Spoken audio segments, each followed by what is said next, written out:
Барлықтарымызға қолымызға бір қағаздан алдық. Сол қағаздағы есепті шығарамыз. Шыққан мәні бойынша топқа бөлеміз. Жеттен. Ол қанша шығады? 3-ші топқа барамыз.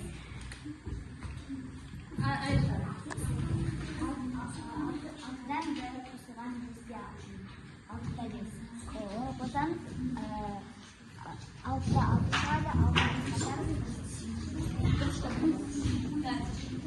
çıkardı, 3'te 1 qo'shiladi, 3'te 2, 3'te 3.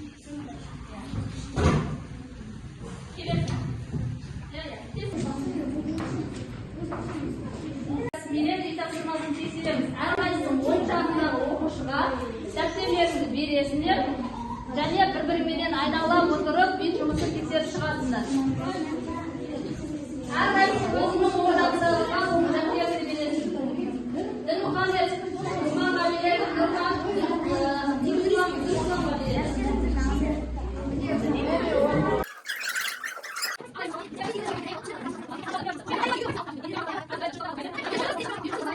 Сендерге алтын асық беріп отырамын. Алтын асық жинайсыңдар және ең көп жинаған топ жеңімпаз топ болады. Сыйлық беріледі. Соңында құпия сыйлық бар. Әр топқа арналған құпия сыйлық болады. Енді үй жұмысын тексеріп алсақ, бүгінгі тақырыпқа көшейік. Бүгінгі тақырыбымыз жай бөлшектерді көбейту тақырыбын өтетін боламыз. Жай бөлшектерді көбейту үшін бұдан А бөлшегіне Д-дан С бөлшегін көбейту үшін алымына көбейту керек, бөліміне көбейту керек. Егер арасында қысқаратын бөлшектер болса, онда оларды қысқартып барып көбейтеміз.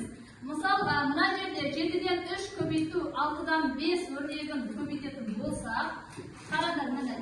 Алымына, бөліміне жаздық, көбейттік. Енді бұл жерде қысқаратын бөлшек бар ма? Қайсы сандар қысқарады? 6 мен 3 қысқарады, қаншаға қысқарады? 2-ге қысқарады, шамдаспаймыз. 3-ге бөлсек 1, 3-ге бөлсек 2. Енді 2-ні 7-ге көбейтсек 14, 1-ні 5-ге көбейтсек 5 шығады. Міне 14-тен 5. Енді жай бөлшектерді көбейту үшін алымына, бөліміне көбейту керек екен. Түсіндік па? Енді жай бөлшекті натурал санға көбейту үшін, бұдан А бөлшегін N натурал санына көбейту үшін, натурал санды алымына көбейту керек. Мысалы ретінде, 28-ден 5-ті периметрін табу керек. Бұл жерде 3 бұрыштың периметрін табу үшін не істеу керек екенбіз?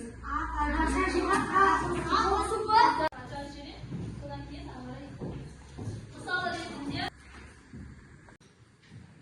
бұл жерде көп есеп берілген, есептің шешімін шығарамыз, шығару жолын жазамыз, және соған сәйкес әріптерді табамызда қандай шешім таңдауын анықтаймыз.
Бұл семантикалық карта деп айтылады. Осыған жазамыз. Қай жерде сөз сан қалып кеткен, соның орнына қоямыз. Шығару керегін шығарамыз. Осыған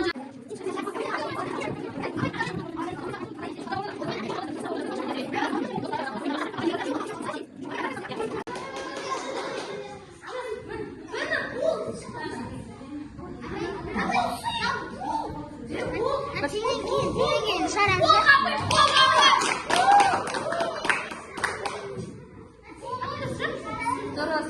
Қысқартатын жерлерін қысқартамыз.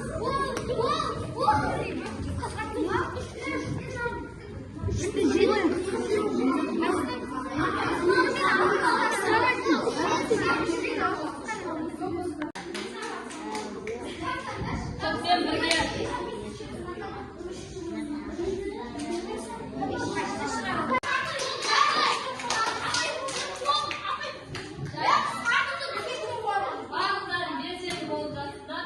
Бірінші топ асабақты белсенді болып жатыр, бірақ сабықты ұмытпаймыз, иә?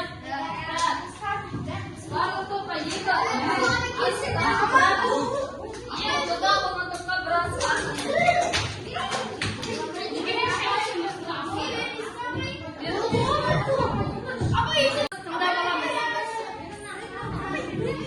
мәселе есе өмірде кездесетін жай-жеке байланысты есеп шығарамыз.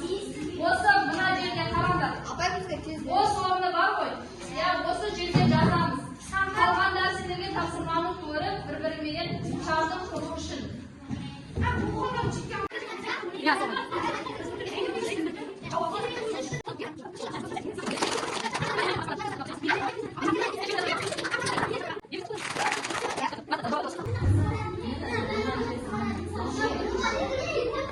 Мынаның жауабы одан кейін тұру керек.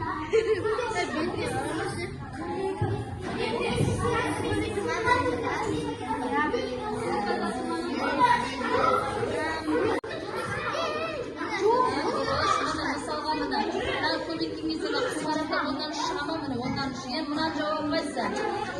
Сұрағанда 2, 14-тен 3-та, 14-тен 3-та 3 қоясың.